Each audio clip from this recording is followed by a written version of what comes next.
Alessio Ripani, una buona prestazione della squadra, un 4-3 che alla fine vi regala i 3 punti e vi riproietta nel gruppone alle spalle poi di Checco e Golbet. Sì, una bella gara, una bella partita, è andata come speravamo proprio. L'intensità che abbiamo messo è stata insomma, gestita bene durante tutta la partita e sono contento di questo risultato anche perché era il mio rientro oggi, quindi ci tenevo particolarmente a far bene e per me e per tutta la squadra che sta facendo proprio bene.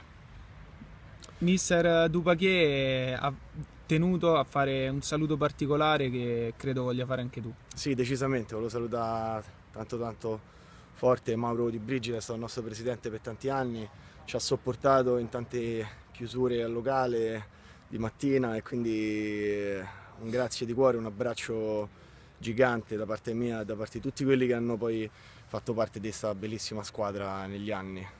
Grazie Mauro, Grazie mille. grazie a voi.